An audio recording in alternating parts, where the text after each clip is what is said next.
Hello everyone, welcome to GDC nursing. मैं श्रीनम ठाकुर आपके साथ डील करने वाली हूँ subject mental health nursing. Mental health nursing के बहुत सारे इम्पॉर्टेंट टॉपिक्स हम लोग डील करेंगे हमारे सारे एग्ज़ाम के पॉइंट ऑफ व्यू से। कई बार हमारे साथ एक कंडीशन होती है स्टूडेंट्स की, हम लोग प्रिपरेशन करते करते एग्ज़ाम जैसे जैसे पास आता है हम लोग बहुत ज़्यादा पैनिक होने लगते हैं, बहुत ज़्यादा एंजाइटी होने लगती है हमें, जिस वजह से हम कई सारी चीज़ें ऐसी होती है जो पढ़ी होती है बट फिर भी हमें एकदम से याद नहीं आती। और एकदम पास जब एग्ज़ाम बहुत ज़्यादा पास आ जाता है तो उन चीज़ों को वापस रिकॉल करना बहुत ज़्यादा डिफ़िकल्ट हो जाता है और फिर हम सोचते हैं कि इतना सारा कैसे पढ़े।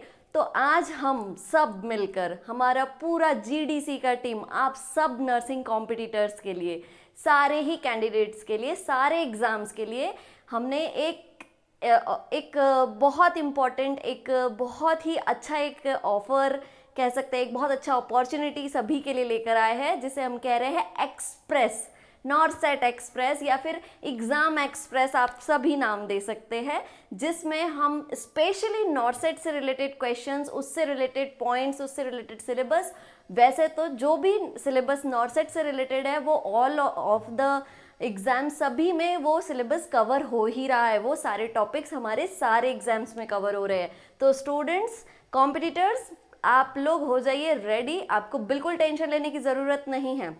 जीडीसी नर्सिंग आप सभी के लिए और आप सभी के साथ आपकी एंजाइटी को कम करने के लिए एक्सप्रेस एक्सप्रेस जीडीसी नॉर्सेट एक्सप्रेस लेकर आए हैं, जिसमें बैठिए और अपनी सीट के लिए आगे बढ़ जाइए, और वो भी बिना किसी टेंशन के। जल्दी जल्दी एक अपना सुपरविजन लीजिए, एक रिवीजन लीजिए सारे सब्जेक्ट्स का, सारे टॉपिक्स से रिलेटेड, जो कि आपके लिए एग्जाम्स में बहुत ज़्यादा इंपॉर्टेंट होने वाला है। तो चलिए स्टार्ट करते हैं मेंटल हेल्थ नर्सिंग का introductory session today. Mental health nursing की अगर हम बात कर रहे हैं स्टूडेंट्स, तो मेंटल हेल्थ नर्सिंग क्या है, पहले हम इस चीज़ पर डिस्कस कर लेते हैं। तो जैसे कि हम सब जानते हैं कि mental health nursing that means हमारा एक पार्ट जिसमें हम मेंटल से रिलेटेड क्या कर रहे हैं, नर्सिंग केयर प्रोवाइड कर रहे हैं, मेंटल हेल्थ से रिलेटेड नर्सिंग केयर प्रोवाइड कर रहे हैं।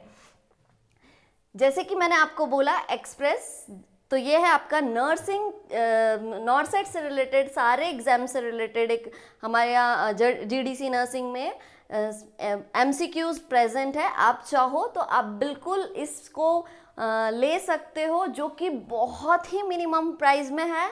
499 नहीं स्टूडेंट्स, ओनली 49 रुपीज़ में आपको सारे एमसीक्यूज मिलेंगे। ये टेस्ट सीरीज आपके लिए अवेलेबल है जीडीसी नर्सिंग के ऐप पर, डाउनलोड करें और इसका बिल्कुल लाभ उठाएं और अपनी प्रिपरेशन बहुत स्ट्रांग बनाएं। Let's go mental health nursing. So what is mental health nursing? Mental health nursing पढ़ने के लिए हम सबसे पहले स्टार्ट करते हैं हमारा जो नॉर्मल टर्मिनोलॉजीज है कि हमें क्या होता है mental health nursing. So what is mental health? Mental health is an adjustment of human being to the world and to each other with a maximum of effectiveness and happiness. एकदम mental health का मतलब होता है कोई भी person जो बहुत easily adjust हो जाता है अपने वर्ल्ड को लेकर, अपने सराउंडिंग पीपल्स को लेकर, अपने एनवायरनमेंट को लेकर, with the maximum of effectiveness and happiness. Clear है? नेक्स्ट, इसके कैरेक्टरिस्टिक्स क्या होते हैं, मेंटल हेल्थ के क्या कैरेक्टरिस्टिक्स, मेंटली हेल्दी पर्सन के क्या कैरेक्टरिस्टिक्स होते हैं स्टूडेंट? तो मेंटली हेल्दी पर्सन बहुत ज़्यादा एडजस्टिंग होगा, हर सिचुएशन से रिलेटेड वो एडजस्ट करेगा, कोप अप करेगा। नेक्स्ट, अगर हम बात करें तो वो कैपेबिलिटीज़ होगी उसमें जो कि एक पर्सन में होना चाहिए, डिसीजन मेकिंग की, प्रॉब्लम सॉल्विंग की, क्लियर है, एडजस्टमेंट की, क्लियर है। आपको पर्सन के अंदर ये सारी क्या होगी, चीज़ें प्रेजेंट होगी। इसके अलावा अगर हम देखें कि और कौन कौन से कंडीशंस होंगे, वो सेल्फ कॉन्फिडेंस होगा, और पर्सन कैसा होगा, बिल्कुल ही मतलब बहुत ज़्यादा नेगेटिव पर्सनालिटी नहीं होगा, वो पॉजिटिव एटीट्यूड लेकर रहेगा। क्लियर है? तो ये होता है हमारा मेंटल हेल्थ। नेक्स्ट है आपका मेंटल इलनेस क्या होता है। अब हमने नॉर्मल फंक्शन जान लिया है, अब हम देखते हैं मेंटल इलनेस क्या होता है। So alteration in cognitive functions. So हमने देखा है कॉग्निटिव फंक्शन दैट मीन्स हमारा थिंकिंग, हमारा मेमोरी, क्लियर है, कॉन्शियसनेस, मेमोरी, कॉन्शियसनेस,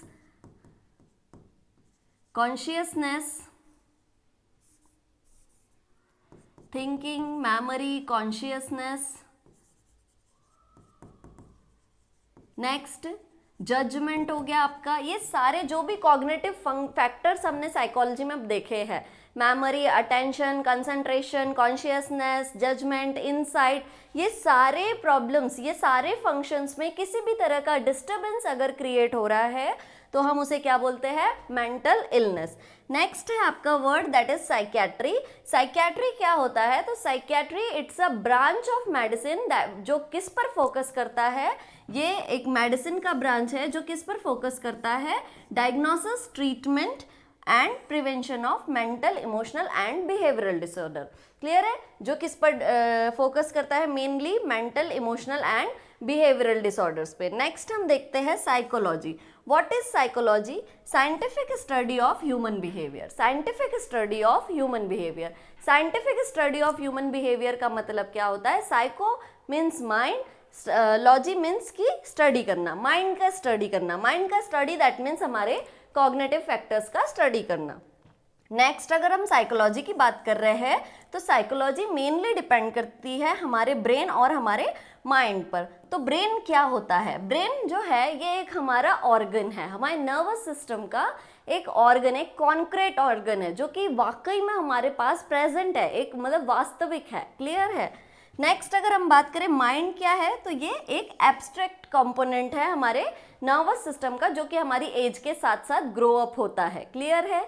नेक्स्ट हम बात करेंगे बिहेवियर एंड पर्सनालिटी क्या होती है। So students, behaviour that means कि आप किसी भी चीज़ों को लेकर, किसी की भी जैसे कि सपोज बातें हो गई, इन सारी चीज़ों को लेकर आप कैसे रिएक्ट कर रहे हो, ये आपका बिहेवियर होता है। आप पॉजिटिवली बिहेव कर रहे हो, आप नेगेटिवली बिहेव कर रहे हो, आप कैसे मैनरिज्म में हो। क्लियर है? ये आपका बिहेवियर होता है। नेक्स्ट होता है आपका पर्सनालिटी। What is personality? तो आपको जानते हैं पर्सनालिटी कौन से वर्ड से मिलकर बना हुआ है? पर्सोना। पर्सोना मीन्स होता है मास्क। पर्सोना मीन्स होता है मास्क। मास्क मीन्स क्या होता है स्टूडेंट्स? मास्क मीन्स क्या होता है? मास्क मीन्स कि सपोज हमने किसी भी जैसे मास्क, सपोज हमने किसी भी एक्टर, एक्ट्रेस, इन सब चीज़ों का एक वो फीचर ले लिया है। क्लियर है? तो हम कैसा बिहेव कर रहे हैं वो हमारी पर्सनालिटी शो करता है। हम कैसे रिएक्ट कर रहे हैं, हम कैसा सोच रहे हैं, हम कैसा किन किन चीज़ों को हम किस तरीके से समझ रहे हैं, यह हमारी एक पर्सनालिटी बिल्डअप करता है। क्लियर है? So personality is also very important factor in the mental health. Next हम बात करेंगे, चलिए अब हम बात करते हैं मेंटल हेल्थ के कुछ हिस्टोरिकल डेवलपमेंट्स की प्लस कुछ हिस्ट्री की। इसे हम एक नाम और दे देते हैं, हिस्टोरिकल डेवलपमेंट। क्लियर है? क्या बोल देते हैं हम इसको? Historical development. हिस्टोरिकल डेवलपमेंट मतलब कि हमने जो मेंटल हेल्थ नर्सिंग है, या जो हमने एक वर्ड देखा है साइकियाट्री, तो साइकियाट्री में क्या कंडीशन हुई है, साइकियाट्री कैसे बना है, साइकियाट्रिक नर्सिंग कैसे बना है, मेंटल हेल्थ नर्सिंग या मेंटल हेल्थ ट्रीटमेंट, स्पेशली हम बोले मेंटल हेल्थ ट्रीटमेंट कैसे बना है। क्लियर है? सो फर्स्ट हम बात कर रहे हैं, हमने कुछ इस टाइप के पीरियड्स अब हमारे पूरा हिस्टोरिकल डेवलपमेंट मेंटल हेल्थ में देखा हुआ है। तो फर्स्ट आपका था period of suspiciousness. Period of suspiciousness को हम परसिक्यूशन भी बोलते हैं। पीरियड ऑफ सस्पिशियसनेस को हम परसिक्यूशन भी बोलते हैं। जब भी पहले के टाइम पर कोई भी पेशेंट मेंटली इल समझ में आता था तो उसे कोई भी मानसिक रूप से बीमार नहीं समझता था। हमेशा एक शक किया जाता था, एक संदेह होता था कि ये कैसा है, इसे कुछ हो गया है, इसे कोई भूत लग गया है या इसे कुछ बाहर की हवा लग गई है। इस टाइप के कुछ शक और कुछ टाइप के संदेह लोगों में पाए गए थे। ठीक है? तो वो कंडीशन था पीरियड ऑफ सस्पिशियसनेस। सभी लोग बोलते थे इनसे दूर रहना है, उनको मारते थे, उन्हें बाहर भगा देते थे। बहुत सारा मतलब हार्मफुल कंडीशन भी होता था उस टाइम पर मेंटली इल पर्सन्स के साथ पे। उन्हें बिल्कुल भी ह्यूमैनिटी के साथ नहीं देखा जाता था, किसी भी टाइप की ह्यूमैनिटी नहीं रखी जाती थी उन लोगों के साथ में। ठीक है? नेक्स्ट कुछ टाइम बाद, ये हम 1600 टाइम के बात करें, 1600 ईस्वी। नेक्स्ट हम बोलेंगे कि पीरियड ऑफ सेग्रीगेशन। फिर कुछ टाइम बाद एक वक्त ऐसा आया, कुछ लोगों ने कहा कि नहीं, इन लोगों के साथ ऐसा नहीं करना चाहिए, इन्हें कम से कम मारो मत, भले इन्हें गांव से बाहर निकाल दो, है ना। इन्हें गांव से बाहर निकाल दो। तो कुछ ऐसा हुआ कि इन्हें बाहर निकाल दिया गया और बाहर ले जाने के बाद इन्हें मतलब आइसोलेट कर दिया गया, एक जगह पर सेग्रीगेट कर दिया गया कि अब आप यहाँ नहीं आओगे, इस गांव में नहीं आओगे, आप जंगल में रहो, खेतों में रहो, कहीं भी रहो। क्लियर है? वो था पीरियड ऑफ सेग्रीगेशन। वो जो सेग्रीगेशन कंडीशन थी उसे हम बोल सकते हैं। फिर कुछ टाइम बाद किसी ने बोला कि इन्हें ऐसे भी मत करो, इन्हें किसी एक पर्टिकुलर प्लेस पर रहने का जगह दो, और जब भी जो भी ज़रूरतें हैं, जिसका भी इच्छा है, वो इनका पूरी करेगा। ठीक है? तो इसे हम बोलने लगे असाइलम्स। इस वर्ड वो जो जहाँ रहने लगे उसको बोलने लगे असाइलम। मेंटल असाइलम नाम दे दिया गया उस जगह को जहाँ पर ये सारे पर्सन्स रहने लग गए थे। फिर हम बात करते हैं कि mental asylum, first mental asylum कहाँ पर था या उसका क्या नाम है। तो जो फर्स्ट मेंटल असाइलम पाया गया तो बनाया गया, जो कि न्यू इंग्लैंड में बनाया था। ठीक है? न्यू इंग्लैंड में फर्स्ट मेंटल असाइलम बना था, जिसका नाम था बैथलम असाइलम। क्लियर है स्टूडेंट्स? फर्स्ट मेंटल असाइलम अगर आपसे पूछा जाता है तो आपको पता होना चाहिए मेंटल असाइलम ये कौन सा है, बैथलम असाइलम। क्लियर है? नेक्स्ट, फिर कुछ टाइम बाद एक पीरियड आया जिसमें बोला गया कि नहीं, अब इनको मारो भी मत, इनको कुछ भी मत करो, और अब इनके साथ हम क्या करेंगे, कुछ चीज़ों का कुछ अलग टाइप से इन्हें ट्रीटमेंट देते हैं, या इनको समझाने कर देखते हैं, इनको साथ में रख कर देखते हैं। तो ये जो मेंटल असाइलम था, इसमें सारे पेशेंट्स को रखा गया जहाँ पर इनकी क्या क्या चीज़ें नॉर्मल, इनका बेसिक नीड्स पूरा हुआ, जैसे कि खाना, रहना और कपड़े, ये सारी चीज़ों का इनको पूर्ति किया गया। नेक्स्ट, फिर कुछ टाइम बाद एक टाइम आया, दैट इज साइंटिफिक पीरियड। कौन सा पीरियड? साइंटिफिक पीरियड, जिसमें कुछ डॉक्टर्स ने, जैसे कि हाँ बोल सकते हैं कि हाँ, फिर एमबीबीएस होने लग गया, डॉक्टरी की पढ़ाइयाँ होने लग गई, फिर डॉक्टर्स आए, डॉक्टरों ने फिर बहुत सारे एक्सपेरिमेंट्स किए इन सारी चीज़ों पे। इनको देखा गया कि अरे नहीं, इनको कुछ हुआ नहीं है, कोई भूत नहीं लगा है, कोई भी इस टाइप का नेगेटिव एनर्जीज का कोई कंडीशन नहीं है, ये एक्चुअल में कुछ और दूसरी कंडीशन है। तो इस पे बहुत सारा एक्सपीरियंस हुआ, एक्सपेरिमेंट्स हुए गए। क्लियर है? इनको हॉस्पिटल में बुलाया गया और इनको हॉस्पिटल में रखा गया। हॉस्पिटल में एक इनके लिए अलग से वार्ड बनाया गया जहाँ पर इन्हें रखा जाता था और इन पर एक्सपेरिमेंट किए जाते थे, इनके बिहेवियर को नोट डाउन किया जाता था और इनके सारे कंडीशंस को देखा जाता था। फिर डॉक्टर्स ने इन पर एक कंडीशन अप्लाई करी, जैसे कि सपोज कुछ टाइप के इनको ट्रीटमेंट्स दिए, लाइक इनको बहुत अलग अलग टाइप्स के क्या दिए, ट्रीटमेंट्स दिए। लाइक 19 साइंटिफिक पीरियड की अगर हम बात करें तो ये 1927 में हम बोल सकते हैं, 1927 में डॉक्टर सेकल ने क्या किया, एक थेरेपी निकाली। जैसे ही पेशेंट, सपोज पेशेंट क्या है, वायलेंट है, पेशेंट वायलेंट है, इसको दे दो आप इंसुलिन। पेशेंट को क्या दे दिया इन्होंने, इंसुलिन दे दिया। इंसुलिन देने के बाद क्या हुआ, तो इन्होंने बोला कि जैसे ही इंसुलिन हम पेशेंट को दे रहे हैं, वायलेंट पेशेंट को अगर हम इंसुलिन दे रहे हैं तो उसके ब्रेन में क्या होगा, हाइपोग्लाइसीमिया होगा। हाइपोग्लाइसीमिया में क्या होता है, पेशेंट को चक्कर आते हैं, वो बेहोश हो जाता है। ठीक है? पेशेंट को चक्कर आते हैं, वो बेहोश हो जाता है अगर पेशेंट हाइपोग्लाइसीमिक हो जाता है। जैसे ही हम पेशेंट को इंसुलिन देंगे तो पेशेंट क्या होगा, हाइपोग्लाइसीमिक हो जाएगा और बेहोश हो जाएगा कुछ टाइम के लिए। तो उनको ये एक ट्रीटमेंट जैसा लगने लगा कि चलो अब ये वायलेंट था, इसको इंजेक्शन दिया, ये बेहोश हो गया, अभी थोड़े टाइम के लिए काम है। फिर जब थोड़ी देर बाद इसको कैसे उठाए, तो D10%, ठीक है, क्या कर दिया, डेक्स्ट्रोज दिया। डेक्स्ट्रोज का इंजेक्शन हमने दिए, D10 D25 दिया। और हम फिर क्या हुआ, जैसे ही इसको ग्लूकोज मिलेगा, जैसे ही हमारे ब्रेन को ग्लूकोज मिलेगा, पेशेंट वापस से क्या हो गया, कॉन्शियस हो गया। पेशेंट वापस क्या हो गया, कॉन्शियस हो गया। तो इस कंडीशन को नाम दिया गया इंसुलिन कोमा थेरेपी। क्या नाम दिया गया, इंसुलिन कोमा थेरेपी। अगर आपसे क्वेश्चन पूछा जाता है कि क्या क्वेश्चन, कौन से कंडीशन में हम मतलब पहले के टाइम पर किस टाइप का ट्रीटमेंट दिया जाता था, तो आपको ये चीज़ पता होना चाहिए कि पहले के टाइम पर कौन सी थेरेपी दी जाती थी, इंसुलिन कोमा थेरेपी, या फिर इसको हम बोल सकते हैं इंसुलिन शॉक थेरेपी। ठीक है, इंसुलिन शॉक थेरेपी भी बोल सकते हैं। सॉरी EST लिख दिया मैंने इसको। इंसुलिन शॉक थेरेपी या इंसुलिन कोमा थेरेपी बोलते हैं, ठीक है। फिर जब कुछ टाइम बाद देखा गया कि इसके कुछ साइड इफेक्ट्स भी दिखाई दिए, जैसे कि पेशेंट परमानेंटली कोमा में चला गया, कई बार ऐसा हुआ पेशेंट को डेथ भी हो गया, पेशेंट उठ ही नहीं पाया, तो फिर सभी डॉक्टर्स के थ्रू ये थेरेपीज़ को बंद किया गया। अदरवाइज ये थेरेपी 3 ईयर तक चली थी। 3 ईयर के बाद इसे बैन कर दिया गया, इसे मना कर दिया गया कि ये किसी भी पेशेंट को नहीं दिया जाएगा, क्योंकि मोस्ट ऑफ पेशेंट में ये परमानेंट कॉमा क्रिएट कर रहा है और मतलब कॉज कर रहा है। क्लियर है। फिर नेक्स्ट टाइम क्या हुआ कि अब क्या कर सकते हैं, फिर हमें मिले यूगो सैलरिटी। हमारा कौन से ईयर में हमें यूगो सैलरिटी मिले थे, तो 1938 में यूगो सैलरिटी और 1938 में यूगो सैलरिटी और बिनी। क्लियर है। यूगो सैलरिटी और ल्यूसिनो बिनी, यूगो सैलरिटी और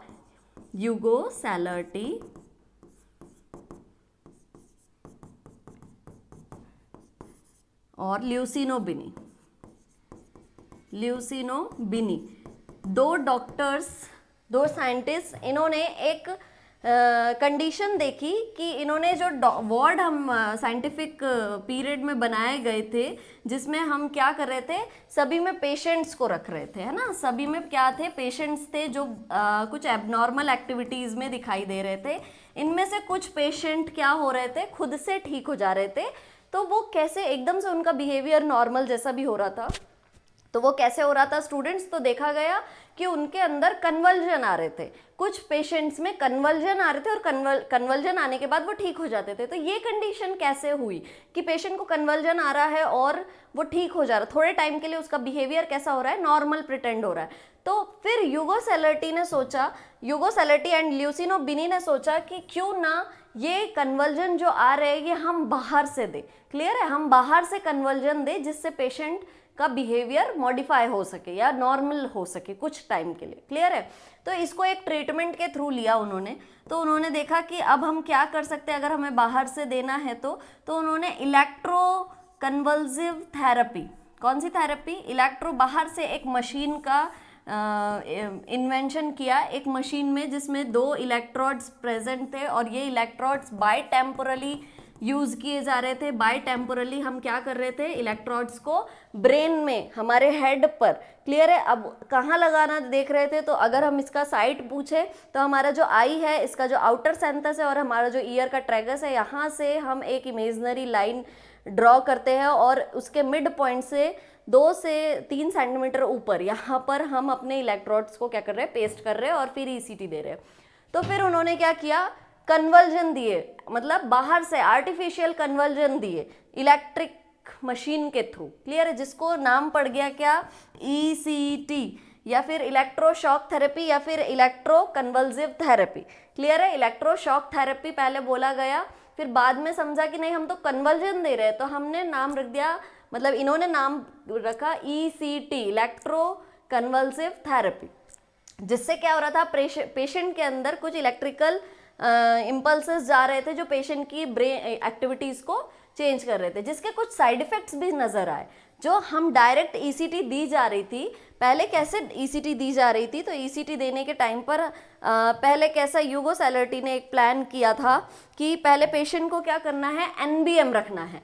ठीक है। पेशेंट को क्या रखना है, एनबीएम। बिल्कुल पेशेंट को कुछ खिलाना पिलाना नहीं है। क्लियर है। पेशेंट को कुछ भी नहीं खिलाना है 4 to 6 आवर। क्लियर है। 4 to 6 आवर पेशेंट को कुछ नहीं खिलाना है। और फिर हमने क्या कर दिया, हमने क्या दे दिया, एट्रोपिन सल्फेट लगा दिया। क्या कर दिया हमने, एट्रोपिन सल्फेट लगा दिया। एट्रोपिन सल्फेट क्यों लगा दिया, इससे क्या होगा, इससे हमारा जो सलाइवरी सिक्रीशन है वो डिक्रीज हो जाएगा, डिक्रीज सलाइवरी सिक्रीशंस। ठीक है। सलाइवरी सिक्रीशंस क्यों डिक्रीज किया, ताकि एस्पिरेशन ना हो सके। ठीक है। एस्पिरेशन से बचने के लिए, एस्पिरेशन को डिक्रीज करने के लिए, एस्पिरेशन से बचने के लिए हमने क्या किया, एट्रोपिन सल्फेट लगा दिया। एट्रोपिन सल्फेट लगाने के बाद क्या दे दिया गया, इलेक्ट्रिकल शॉक दे दिया गया, ईसीटी दे दिया गया। इससे कई सारे कंडीशंस, कई सारे साइड इफेक्ट सामने आए, जैसे कि हाइपोक्सिया, पेशेंट में क्या क्या देखने के लिए मिला, हाइपोक्सिया, फ्रैक्चर, ठीक है, और क्या देखने के लिए मिलेगा, हाइपोक्सिया, फ्रैक्चर, एमनेशिया, ठीक है, एमनेशिया, और भी बहुत सारे ऐसे सिम्टम्स देखने के लिए मिले जिससे पेशेंट को और भी दूसरी प्रॉब्लम्स क्रिएट हो गई।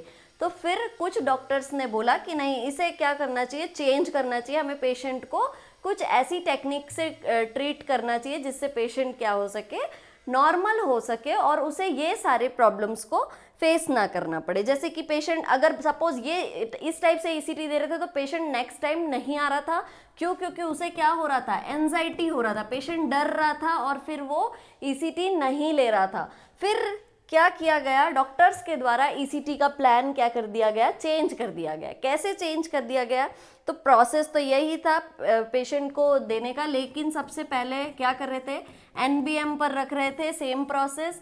फिर क्या किया जा रहा था, पेशेंट को एट्रोपिन सल्फेट दिया जा रहा था, एट्रोपिन सल्फेट दिया जा रहा था। एट्रोपिन सल्फेट देने के बाद पेशेंट को दिया जा रहा था, ये क्यों दिया जा रहा था, पेशेंट को एस्पिरेशन से रोकने के लिए, ठीक है, एस्पिरेशन रिड्यूस करने के लिए, reduce the aspiration. Atropine sulphate देने के बाद हम क्या कर रहे थे, पेशेंट को एनेस्थीसिया दे रहे थे। क्या दे रहे थे, पेशेंट को एनेस्थीसिया। एनेस्थीसिया हम पेशेंट को क्यों दे रहे थे, ताकि उसे जब वो पेशेंट बेहोश हो जाएगा, जब पेशेंट को थोड़ा सडेशन मोड में रहेगा तो उसे याद नहीं होगा कि उसके साथ क्या हुआ था। तो इससे क्या होगा, रिड्यूस एंजाइटी, ठीक है, एंजाइटी क्या होगी, रिड्यूस होगी, ताकि पेशेंट नेक्स्ट टाइम ईसीटी के लिए मना नहीं कर सकता था। नेक्स्ट, अब क्या हो रहा था, हमने देखा कि हाइपोक्सिया भी हो रहा था और पेशेंट को क्या हो रहा था, फ्रैक्चर के कंडीशन भी बहुत ज़्यादा देखने के लिए मिल रहे थे, क्योंकि जब कन्वर्जन आता है तो पेशेंट का जो मसल टोन है वो कैसा होने लग जाता है, हाइपर एक्टिव हो जाता है पेशेंट, और थोड़ा मसल टोन भी रिजिड होकर मतलब एक कन्वल्सिव एक्टिविटी परफॉर्म करता है। क्लियर है। तो इस कंडीशन की वजह से क्या हो रहा था, फ्रैक्चर हो रहा था। तो फिर इसे दिया गया सक्सिनाइल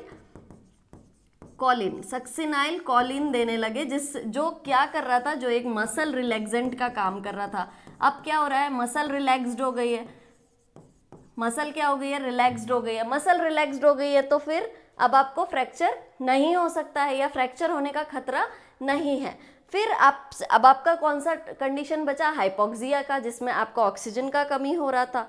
तो हमने जैसे ही सक्सिनाइल कॉलिन लगाया तो हमने ऑक्सीजन एडमिनिस्टर भी कर दिया, और फिर ऑक्सीजन एडमिनिस्टर करने के बाद क्या किया गया, ईसीटी किया गया, जिसके थ्रू आपके सिम्टम्स भी रिलीज हो गए, जो भी साइड इफेक्ट्स आपको आ रहे थे वो भी थोड़ा रिलीव हुए, वो भी कम हुए, और फिर हमारा ईसीटी भी जो हो रहा था वो सक्सेस हो रहा था, मतलब हम प्रॉपरली पेशेंट को दे पा रहे थे और वो ठीक हो पा रहा था। क्लियर है स्टूडेंट। नेक्स्ट अगर हम बात करें, ये था आपका साइंटिफिक पीरियड, जिसमें इस टाइप की कंडीशन, इस टाइप के मॉडिफिकेशन, इस टाइप के ट्रीटमेंट दिए गए थे। अब हम बात करते हैं जो कि वर्तमान में है, ठीक है, जो कि प्रेजेंट में हम जी रहे हैं, या हम अभी जो कंटिन्यूएशन में चल रहा है, जिसे हम बोलते हैं period of prevention. Period of prevention में हम मेंटल इलनेस का कैसे ट्रीट कर रहे हैं।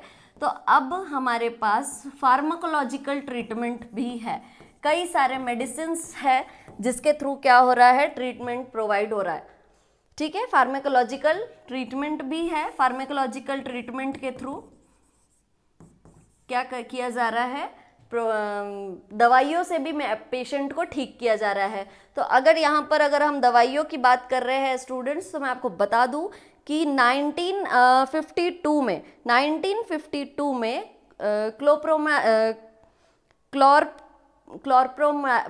क्लोरप्रोमाजिन एक मेडिसिन है जो कि एंटीसाइकोटिक है। 1952 में फर्स्ट एंटीसाइकोटिक मेडिसिन का इन्वेंशन हुआ था, और इससे पेशेंट को क्या किया जा रहा था, ठीक किया जा रहा था, इससे पेशेंट को क्या किया जा रहा था, ट्रीट किया जा रहा था। तो एक हो गया आपका फार्माकोलॉजिकल ट्रीटमेंट जो प्रेजेंट में भी यूज़ किया जा रहा है। नेक्स्ट दिया गया था क्या, ईसीटी। ईसीटी में भी हमने देखा जो पहले ईसीटी दे रहे थे जिसके वजह से इतने साइड इफेक्ट्स भी आ रहे थे, जैसे पेशेंट को बिल्कुल नील पर ओरल रखा जा रहा था। उसके बाद नेक्स्ट पेशेंट को क्या किया जा रहा था, सिर्फ एट्रोपिन सल्फेट लगा के ईसीटी दे दिया जा रहा था। वो डायरेक्ट ईसीटी था। कौन सा था, डायरेक्ट ईसीटी था। डायरेक्ट ईसीटी 2017 अप्रैल से बंद कर दिया गया है। तो अब कौन सा लग रहा है, 2017 के बाद इनडायरेक्ट ईसीटी। कौन सा दिया जा रहा है? Indirect ECT. क्लियर है? फिर फार्माकोलॉजिकल ट्रीटमेंट ईसीटी, और इसके अलावा बोला गया है कि इन चीज़ों से ही नहीं तो पेशेंट को क्या देना पड़ेगा? साइकोथेरेपी भी देनी पड़ेगी।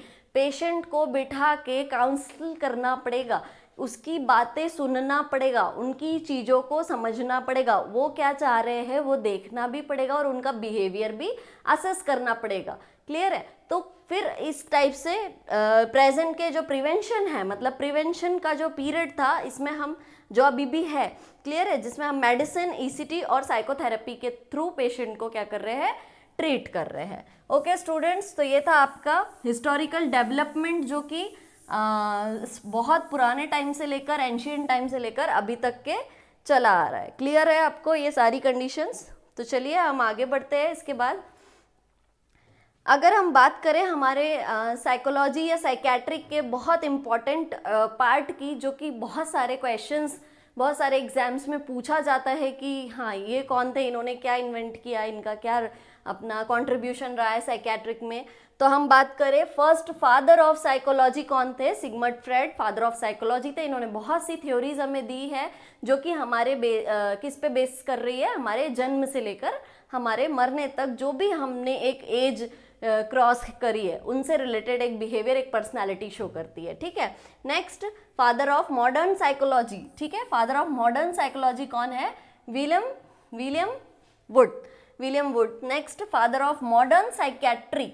साइकेट्री एंड साइकोलॉजी अलग अलग है स्टूडेंट्स, तो आप बहुत ध्यान से देखिएगा। नेक्स्ट हम बात करें फादर ऑफ मॉडर्न साइकेट्री, तो वो है फिलिप पिनल। ठीक है। नेक्स्ट हम बोल रहे हैं फादर ऑफ इंडियन साइकेट्री।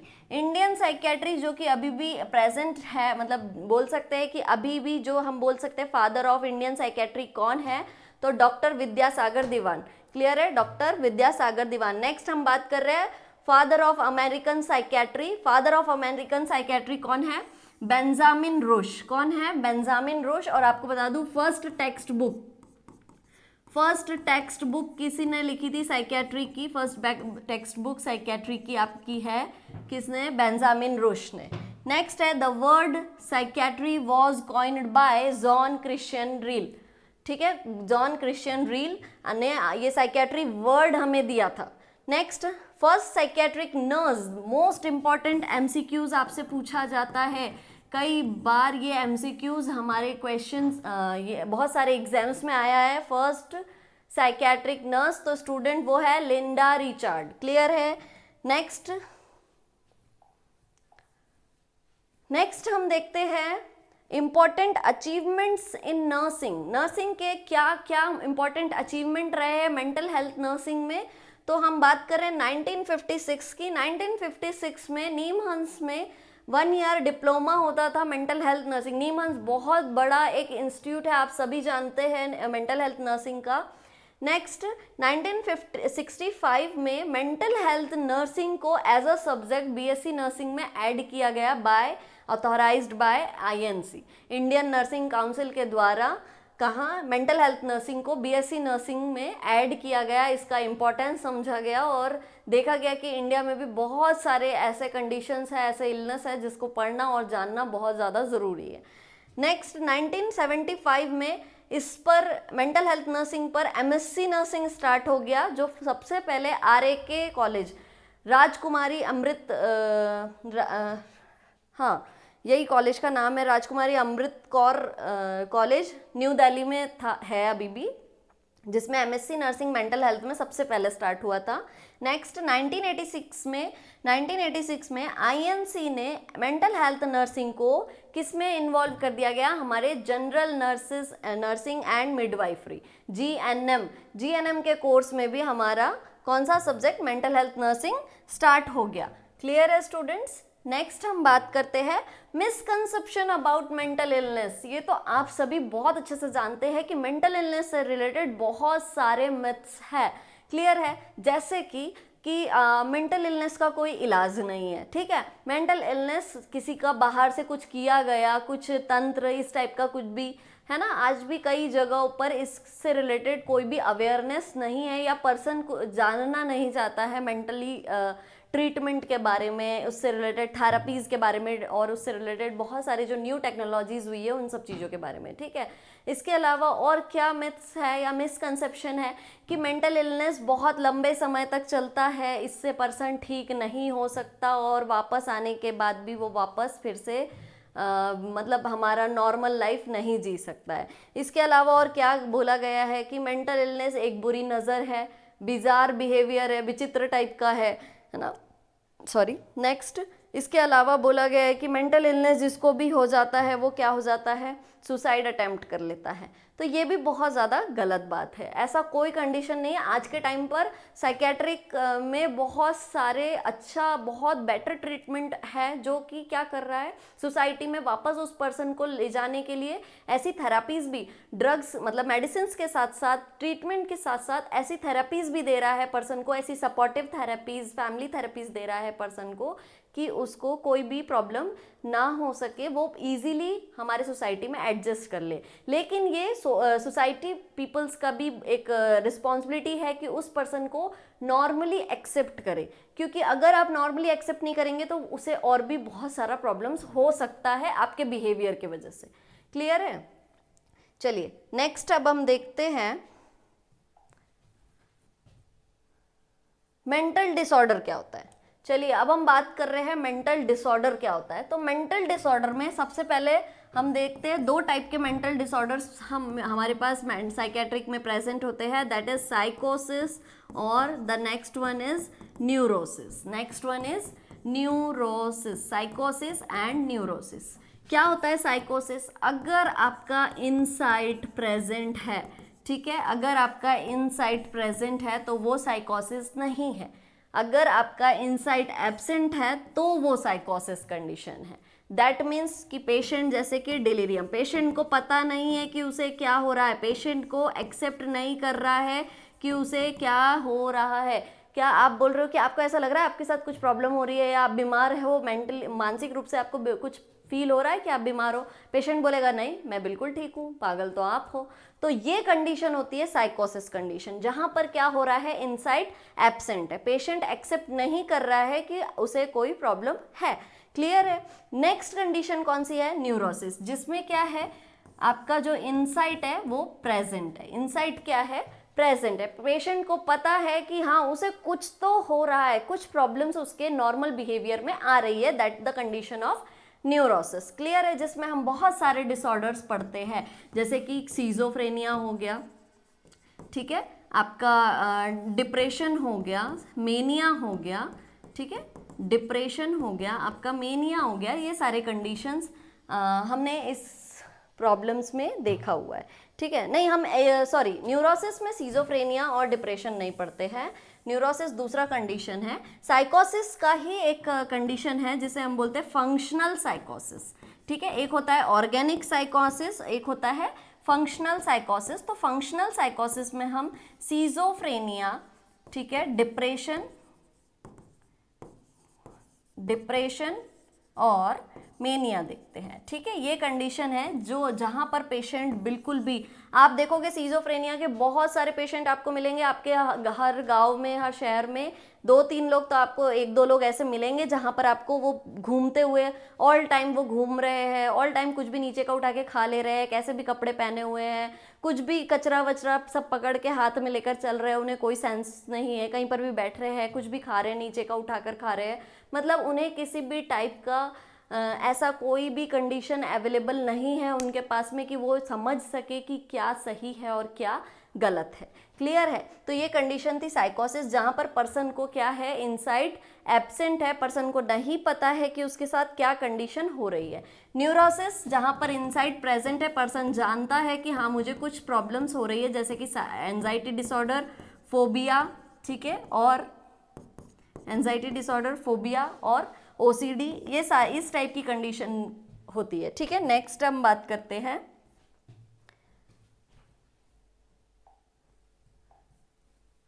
ये थे आपके मेंटल डिसऑर्डर्स स्टूडेंट। इसके बाद हम बोल रहे हैं कंपोनेंट्स ऑफ माइंड क्या है। तो कंपोनेंट्स ऑफ माइंड में हम देखते हैं जैसे कि जो हमारे कॉग्निटिव फैक्टर्स है, ठीक है। जैसे हमने बोला मेंटल इलनेस क्या है, तो मेंटल इलनेस आपका क्या है कंडीशन आपका मेंटल इलनेस? अल्टरेशन इन कॉग्निटिव फंक्शंस। तो कौन कौन से कॉग्निटिव फंक्शंस है जो आपके अल्टर्ड हो रहे हैं? क्लियर है? तो हम सबसे पहले देखते हैं orientation, orientation and consciousness, orientation and consciousness, ठीक है, ओरिएंटेशन एंड कॉन्शियसनेस। नेक्स्ट कौन सा कंडीशन है? नेक्स्ट आपका है परसेप्शन, परसेप्शन, ठीक है। नेक्स्ट आपका अटेंशन। इसके अलावा हम बात करें कंपोनेंट्स ऑफ माइंड की, जैसे कि मेमोरी, क्लियर है, मेमोरी। नेक्स्ट हम बात करें तो जजमेंट, जजमेंट। नेक्स्ट हम देखते हैं important, that is insight, clear है। इस टाइप के बहुत सारे कंडीशंस है जो हमने पढ़े हैं कंपोनेंट्स ऑफ माइंड में। कॉन्शियसनेस, पेशेंट कितना कॉन्शियस है, कितना अवेयर है अपने आप को लेकर, अपनी लाइफ को लेकर, अपने सराउंडिंग एरियाज को लेकर, पीपल को लेकर, कि वो कब कहाँ है, क्या कर रहा है, क्या बोल रहा है, उसे वो चीज़ें पता है। Next perception, perception means to understand something. Patient जो भी बात कर रहा है या जो बोल रहा है वो क्या नॉर्मल है, पेशेंट को इल्यूशन और हेल्यूसिनेशन जैसा बहुत ज़्यादा हेल्यूसिनेटरी बिहेवियर तो पर्सन शो नहीं कर रहा है, ऐसा कोई कंडीशन तो नहीं है। Attention, to maintain focus, concentration बोल सकते हो, है ना, एक कंसंट्रेट करना, फोकस करना किसी भी पर्टिकुलर चीज़ों पर, ऑब्जेक्ट पर, पर्सन पर, इवेंट पर, क्लियर है, अटेंशन पे करना। मेमोरी, मेमोरी मीन्स कि किसी भी जो भी हमारे साथ जो भी एक्टिविटीज़ हो रही है इन सबको हमारे माइंड में रजिस्टर करना, दैट इज मेमोरी। जजमेंट, जैसे कि हमारे आसपास के एरिया में हमारी अपनी पर्सनल रिस्पॉन्सिबिलिटीज़ क्या होती है हमारे साथ चीज़ों को लेकर।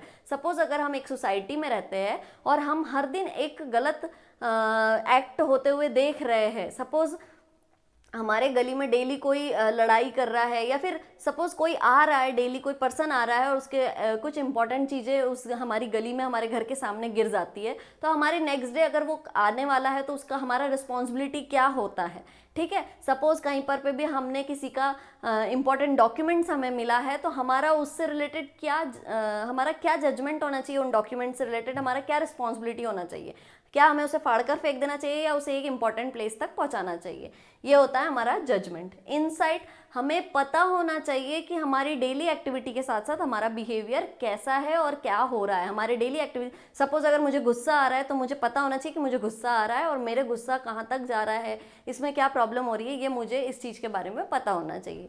ये था आपके components of mind.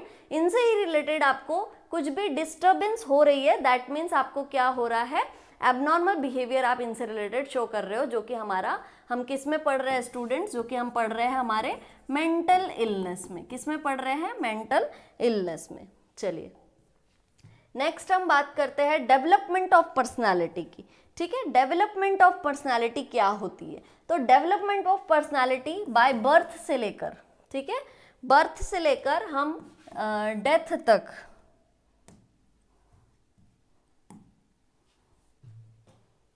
Development of personality birth से लेकर डेथ तक हम क्या करते हैं, कैसे रहते हैं, हमारे अंदर नया नया जो मॉडिफिकेशंस होता है, ठीक है, हमारा जो मेच्योरिटी होती है वो कैसे स्टेज वाइज आगे बढ़ती है, उन चीज़ों का जो लर्निंग है, उन चीज़ों का जो पैटर्न है, हम पर्सनालिटी डेवलपमेंट के अंदर देखते हैं। तो ऐसे तो बहुत सारी डेवलपमेंट पर्सनालिटीज़ की थ्योरीज है, जैसे कि एल्पोर्ट थ्योरी, रॉजर्स थ्योरी, ठीक है। लेकिन सबसे इम्पॉर्टेंट जो एग्जाम के सारे पॉइंट ऑफ सारे एग्जाम्स के पॉइंट ऑफ व्यू से बहुत ज़्यादा इंपॉर्टेंट है, तो वो आपकी दो थियोरीज है, जो कि है साइको एनालिटिकल थ्योरी और आपकी जो साइको सोशल थ्योरीज है, ठीक है। तो हम वन बाय वन ये दोनों थ्योरीज को देखते हैं। तो आपका फर्स्ट थ्योरी है psycho analytical theory. Psycho analytical theory student सबसे पहले आपको किसने सिगमंड फ्रॉइड के थ्रू मिला था। साइको एनालिटिकल थ्योरीज में क्या बोला गया था? साइको एनालिटिकल थ्योरी में इन्होंने कुछ 3 कंडीशंस हमारे सामने रखे हुए थे, जो कि मैं आपको ये एक पिक्चर्स के थ्रू दिखा रही हूँ। इन्होंने बोला था कि हमारा माइंड जो है वो किस टाइप से एक टोपोग्राफिकली भी वर्क करता है, जैसे कि some peoples are conscious, all time conscious, some peoples are pre conscious और some peoples are subconscious, clear है। इस टाइप से इन्होंने एक कंडीशन ऑफ माइंड का बताया था। नेक्स्ट इन्होंने बोला था हमारा जो माइंड है वो कैसे ग्रो करता है, तो कुछ एलिमेंट्स दिए थे, जैसे कि आपको इसमें बहुत इजीली विजुअलाइज अगर नहीं हो तो मैं आपको यहाँ पर लिख देती हूँ। इन्होंने 3 एलिमेंट्स के बारे में बताया है, that is id, ego and super ego. Id, ego and super ego. Clear है? ईड जो है, जो इन्होंने कहा है कि सिगमंड फ्रेड ने कहा है ईड जो है वो हमारे कौन से प्रिंसिपल पर काम करता है? प्लेजर प्रिंसिपल पर काम करता है। कौन से प्रिंसिपल पर काम करता है? प्लेजर प्रिंसिपल पर काम करता है। दैट मीन्स जैसे कोई बच्चा है वो कह रहा है कि मुझे ये चीज़ चाहिए तो चाहिए, वो उसे ये नहीं पता है कि उसका क्या, उसके फादर का क्या कंडीशन है, क्या वो अफोर्ड कर सकते हैं उन चीज़ों को। दैट मीन्स पर बच्चा जो है वो प्लेजर प्रिंसिपल पर काम करता है, उसे जब जो चीज़ों का नीड है वो उस चीज़ की डिमांड करेगा और वो प्लेजर को एक्सेप्ट करेगा। क्लियर है? वो उससे खुश हो जाएगा और उसे क्या चाहिए रहेगा? वो खुशी चाहिए, इसलिए उसे बस वो चीज़ें चाहिए। आप उसे कितना भी समझाएंगे वो चीज़ों को वो नहीं समझ पाएगा। ठीक है? तो एक एज होती है जब हमारा माइंड ईड प्रिंसिपल पर काम करता है। ठीक है? नेक्स्ट उन्होंने कहा है एक होता है ego. Ego that means ego किस चीज पर काम करता है? आपके रियलिटी प्रिंसिपल पर। किस पर काम करता है? आपका रियलिटी प्रिंसिपल पर। जैसे कि क्या कंडीशंस अभी है, एक्चुअल में जो कंडीशंस है हम उसके बारे में सोचते हैं, समझते हैं। नेक्स्ट बोला गया है सुपर ईगो। सुपर ईगो कौन से प्रिंसिपल पर काम करता है? परफेक्शन प्रिंसिपल पर काम करता है। जैसे कि हमें पता होता है कि अगर किसी ने उस ग्लास से पानी पिया है तो उससे हमें पानी नहीं पीना है। इसका कोई मॉरलिटी है? नहीं। कोई मोरल है? नहीं। लेकिन पर्सन को पता है, वो उसने अपना एक मोरल बना लिया है कि मैं किसी का जूठा नहीं पीऊंगा, मैं किसी का जूठा नहीं खाऊंगा। दैट मीन्स उसके अंदर एक परफेक्शन क्रिएट हुआ है, एक परफेक्शन प्रिंसिपल क्रिएट हुआ है। वो अपना एक आइडेंटिटी लेकर चल रहा है, उसने अपना एक रिस्पॉन्सिबिलिटी बनाया हुआ अपनी लाइफ को लेकर, अपनी हर चीज़ों को लेकर एक कामनेस में आ गया है, पर्सन मैच्योर हो गया है, तो उसका क्या हो रहा है? सुपर ईगो जनरेट हो गया है। ये 3 एलिमेंट्स इन्होंने सिगमंड फ्रेड ने हमें बताए गए थे। नेक्स्ट बोला गया था, नेक्स्ट आपने सिगमंड फ्रेड ने कुछ स्टेजेस बताई है, जैसे कि कुछ 5 स्टेजेस बताई है सिगमंड फ्रेड ने। Oral stage, anal stage, phallic stage, latency stage and genital stage. इन्होंने कहा है कि हम सारे पर्सन्स इन स्टेज के थ्रू क्या करते हैं? अपना लाइफ आगे बढ़ाते हैं और इनसे रिलेटेड एक्सपेक्टेंसीज होती है। क्लियर है? चलिए हम 1 बाय 1 इन स्टेजेस को देखते हैं स्टूडेंट्स।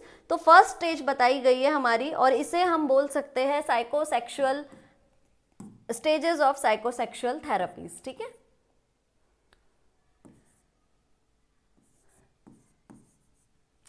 सॉरी,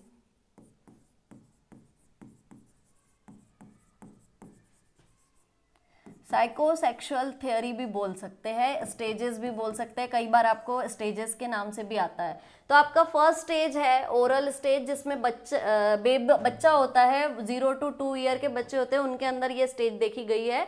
तो इन्होंने बोला गया है during this psychosexual stage a child derives pleasure from oral activities. Clear है? Such as sucking, tasting, successful fulfillment of the child's feeding needs and proper weaning will result in the establishment of trust। जो कि किस पर function करता है? आपका जो oral stage है वो ट्रस्ट पर बिल्डअप करता है। सपोज बच्चा क्या हो रहा है, बच्चा ओरल स्टेज पे कैसे फंक्शन बच्चे में हो रहा है, जैसे कि बच्चा रो रहा है, बच्चे को ये पता है कि उसका मदर आएगा और उसे फीड करवाएगा। क्लियर है? बच्चे को पता होता है कि उसका मदर आएगा और फीड करवाएगा। जब मदर फीड करवाता है तो वो मदर के प्रति एक ट्रस्ट जनरेट होता है। क्लियर है? मदर को लेकर एक ट्रस्ट जनरेट होता है, और वो किसके थ्रू ट्रस्ट जनरेट हो रहा है? फीडिंग के थ्रू, है ना? बच्चे को सकिंग हो रही है, ठीक है, बच्चा ओरल ग्रेटिफिकेशन महसूस कर रहा है, जो पर्सन को जो सेटिस्फेक्शन मिल रही है, जो चाइल्ड को जो सेटिस्फेक्शन ग्रेटिफिकेशन मिल रहा है, वो कैसे मिल रहा है? ओरली मिल रहा है। क्लियर है? जिसके वजह से उसके अंदर क्या बिल्डअप हो रहा है? ट्रस्ट बिल्डअप हो रहा है। किस? ठीक है? नेक्स्ट स्टेज हम देखते हैं स्टूडेंट्स, जो कौन सी स्टेज है हमारी? Anal stage. क्लियर है? नेक्स्ट स्टेज है हमारी एनल स्टेज, जो जिसका एज पीरियड है 2 to 3 ईयर्स। ठीक है? 2 to 3 ईयर्स में क्या होता है? बेबी जो है, the main source of gratification for a child during this psychosexual stage is the ability to control bladder or bowel movement. A positive and appropriate experience revolving around potty training, encourages a sense of competence, creativity and productivity. Clear हो गया?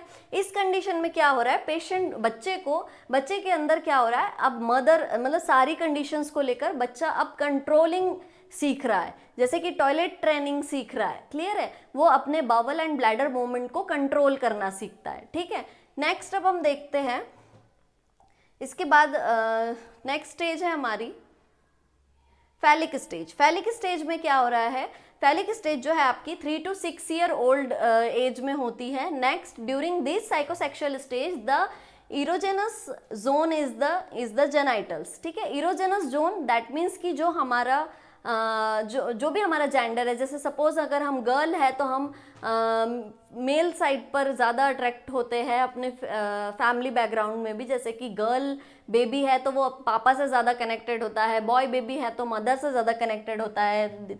Boys start to perceive their father as a rivals, ठीक है, for their mothers affection, while girls feel similarly towards their mother. Sigmund Freud के according used the term the Oedipus complex, that is एक उन्होंने एक word use किया है Oedipus complex, that means to describe the boys attachment towards their mother, and the Carl Jung later coined the term that is the Electra complex. Electra complex that means girls attached to their fathers. Clear है? That means हम अपने opposite sex को लेकर attract होते हैं और उनसे attached भी हो जाते हैं। क्लियर है? नेक्स्ट स्टेज होती है हमारी दैट इज लैटेंसी स्टेज, जिसे हम जो 6 ईयर टू प्यूबर्टी तक रहती है, जिसमें हम क्या होते हैं, हमारे सेम सेक्स के साथ, मतलब अगर बॉयज़ है तो बॉयज़ के साथ खेलना पसंद करते हैं, बॉयज़ के साथ रहना पसंद करते हैं, उनके साथ अपना पीयर ग्रुप मेंटेन करते हैं, धीरे धीरे अपनी फीलिंग्स शेयर करने लगते हैं, धीरे धीरे बातें करते हैं, एक रिलेशनशिप बिल्डअप करते हैं, हेल्पफुल मतलब बिहेवियर में एक हेल्पिंग नेचर आता है, साथ साथ रहते रहते उन लोगों की आदतें एक दूसरे के साथ शेयरिंग होती है, एक बॉयज़ के साथ प्ले करने में और उनके साथ घूमने फिरने में इंटरेस्टेड होते हैं। क्लियर है? तो ये एक कंडीशन होती है जिसे हम बोलते हैं लेटेंसी स्टेज, जो कि हमारी 6 ईयर टू प्यूबर्टी तक रहती है।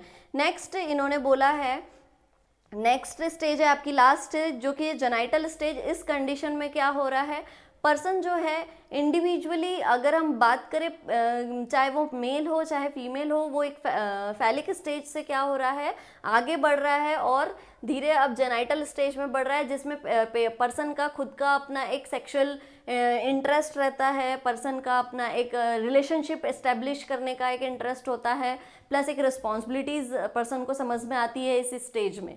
क्लियर है स्टूडेंट्स?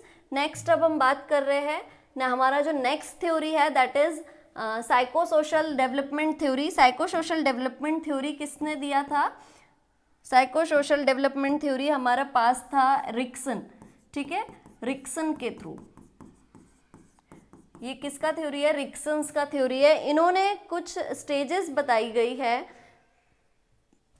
जिसमें पर इन्होंने बोला है कि हर एज के साथ हमारे अंदर एक डेवलपमेंट होता है, हर एज के साथ पर्सन कुछ चीज़ों को सीखता है, कुछ पॉजिटिव फीचर्स होते हैं और कुछ नेगेटिव हमारे अंदर कुछ बिल्डअप होता है, नेगेटिव फीचर्स बिल्डअप होते हैं। क्लियर है? तो चलिए हम स्टार्टिंग से देखते हैं। तो हमारा जो फर्स्ट स्टेज है दैट इज इनफेंसी स्टेज। ठीक है, हमारा जो फर्स्ट स्टेज है दैट इज इनफेंसी स्टेज। इन्होंने बोला है इनफेंसी स्टेज में क्या हो रहा है, trust versus mistrust.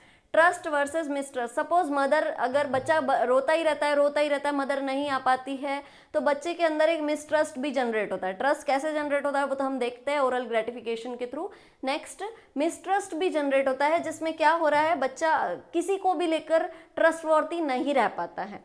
Next step है आपकी second, that is early childhood, जिसमें क्या हो रहा है, ऑटोनॉमी वर्सेस शेम और doubt. Autonomy versus shame and doubt. Suppose क्या हो रहा है, ऑटोनॉमी जिसमें क्या हो रहा है, पर्सन खुद से, जो ये एज है ये 3 ईयर वाले इस बच्चे करते हैं, प्री स्कूलर जिन्हें हम बोल सकते हैं। इस कंडीशन में क्या होता है, बच्चे खुद से कई सारी चीज़ें करने का ट्राई करते हैं, ठीक है। लेकिन अगर इस स्टेज में आप उन्हें बार बार जगह जगह पर रोक टोक कर रहे हो, बार बार उन्हें कुछ नहीं करने दे रहे हो, तो बच्चा क्या करेगा, बच्चा हमेशा डाउट में रहेगा कि मुझे ये चीज़ करना है या नहीं करना है, कब मुझे ये चीज़ करना है और कब नहीं करना है। आप उसे ग्रो करने के लिए कुछ टाइम के लिए फ्री भी छोड़िए। हाँ, आई एक्सेप्टेड कि कई बार कंडीशंस होती है कि मदर्स उतना ज़्यादा मतलब घर के और भी कामों के चक्कर में कॉपरेट नहीं कर पाते हैं, या उतना सारा बहुत ज़्यादा कंडीशंस होती है। लेकिन फिर भी अगर इस कंडीशन में बच्चा इजीली सारी चीज़ों को कर रहा है, जो कर रहा है उसे करने दो। बहुत ज़्यादा हार्मफुल कंडीशंस को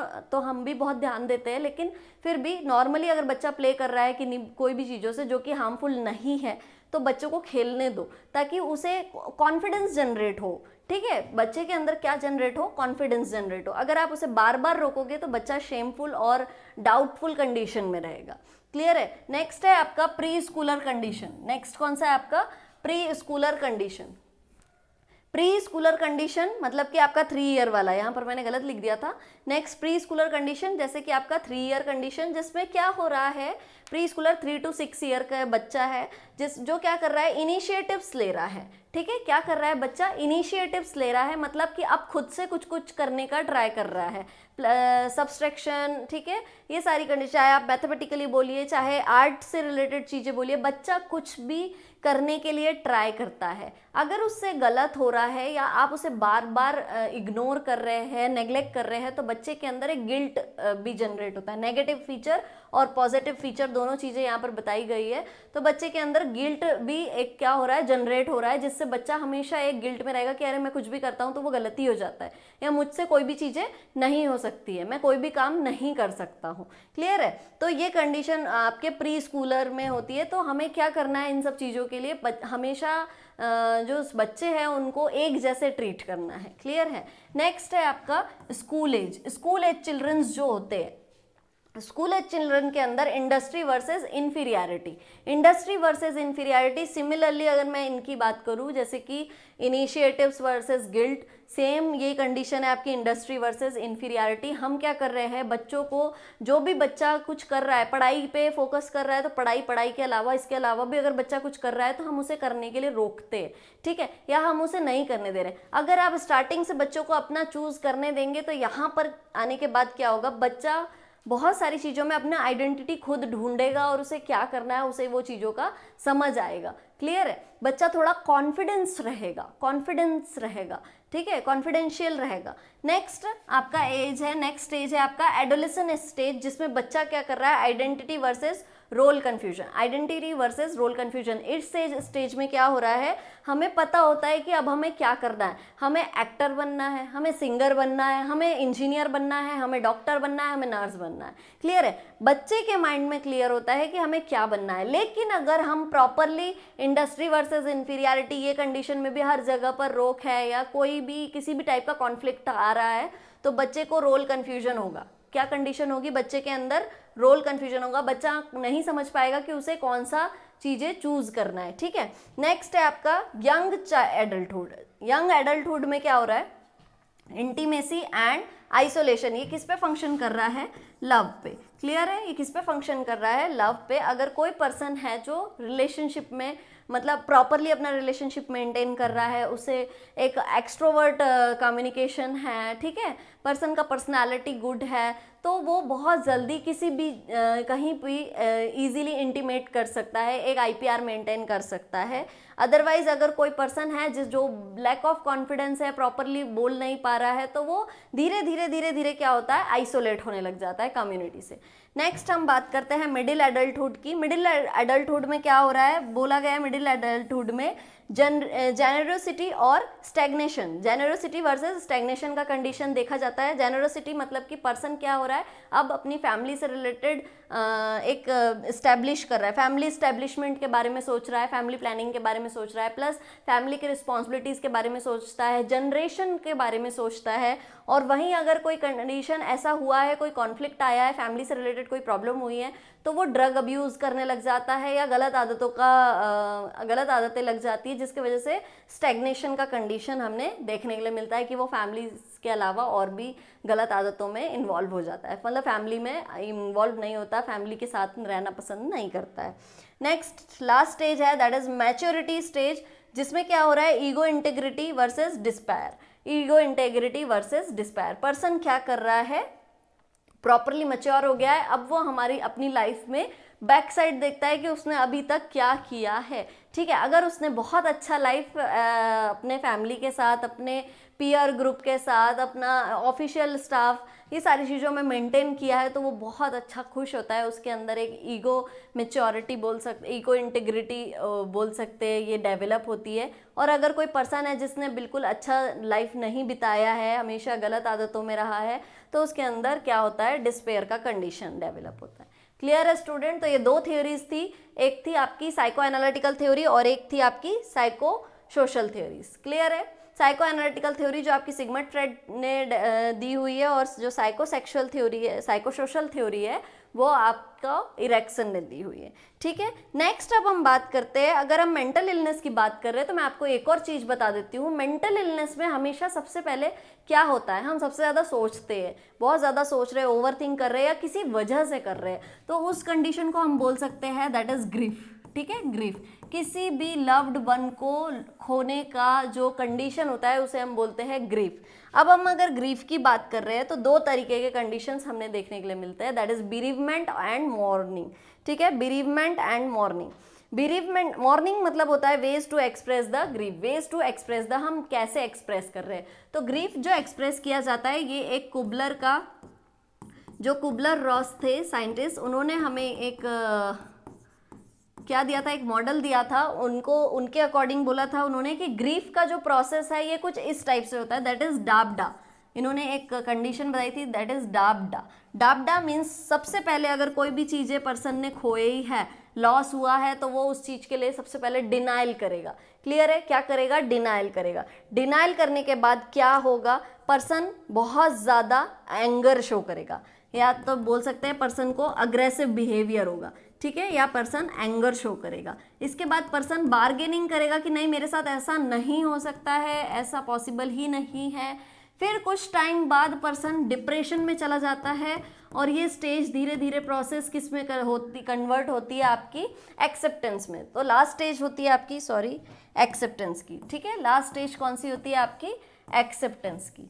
तो ये था आपका डाबडा, जो कि आपके ग्रीफ प्रोसेस में सबसे इंपॉर्टेंट फीचर, आपके जो प्रोसेस बोला गया है डाबडा के through, that is denial, anger, bargaining, depression and acceptance. Person क्या करता है, एक्सेप्ट कर लेता है। ये प्रोसेस, ये हमको जो मॉडल है, ये किसने दिया है, कुबलर रॉस ने दिया है स्टूडेंट्स। ठीक है, नेक्स्ट अब हम बात करते हैं, कुछ थ्योरीज जिसके बारे में हम बोल रहे थे, साइकोथेरेपी। ठीक है, कुछ साइकोथेरापीज पेशेंट को ट्रीटमेंट के लिए दिया जाता है। तो कौन, साइकोथेरेपी क्या होती है, ऐसी थेरापीज जो पेशेंट को ट्रीट करने में हेल्पफुल है। मेडिसिन के थ्रू तो हम पेशेंट को ट्रीट कर रहे हैं, लेकिन कई बार क्या हो रहा है, हम पेशेंट को कैसे ट्रीट कर सकते हैं, उससे बात करके, उसकी फीलिंग्स को जानकर, उसके बिहेवियर को जानकर, उसका थिंकिंग, उसका थॉट जानकर। क्लियर है? तो इसे हम बोलते हैं साइकोथेरेपी। साइकोथेरेपी में अगर हम बात किया जाए तो 3 टाइप से हम साइकोथेरेपी को कैटेगराइज करते हैं।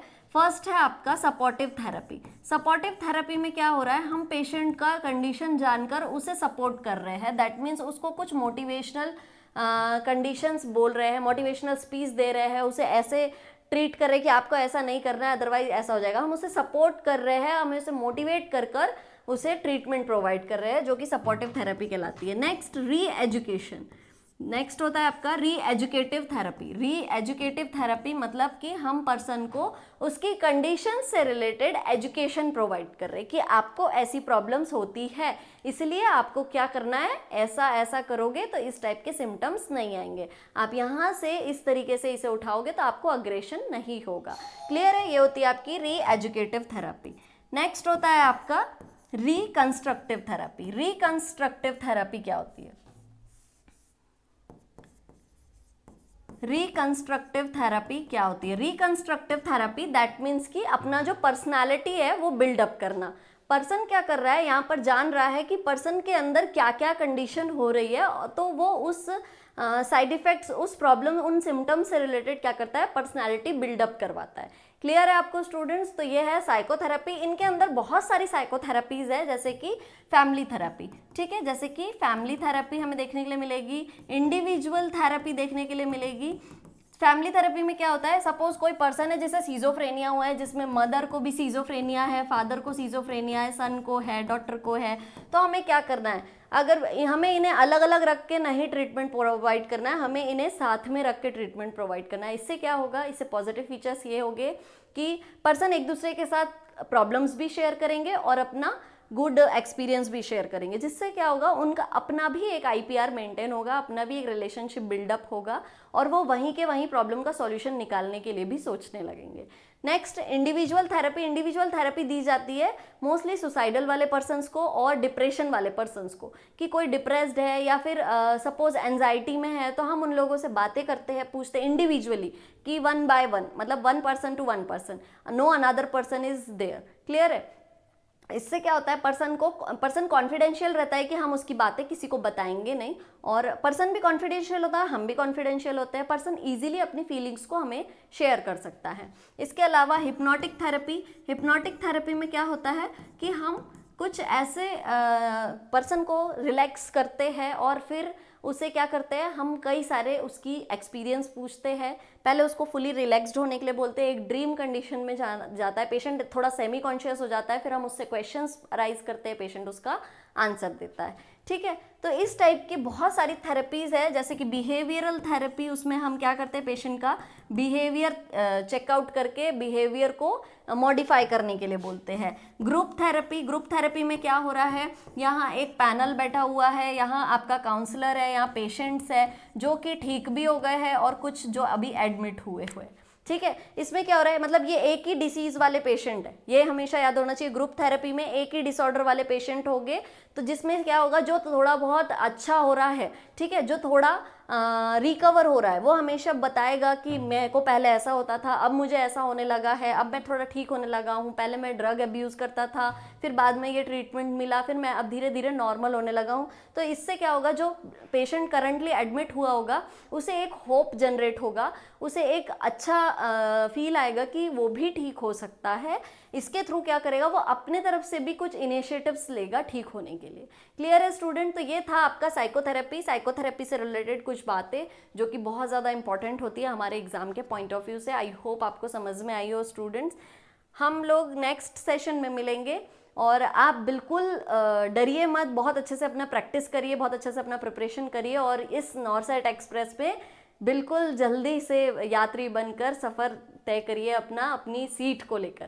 क्लियर है? So all the best nursing all the competitors.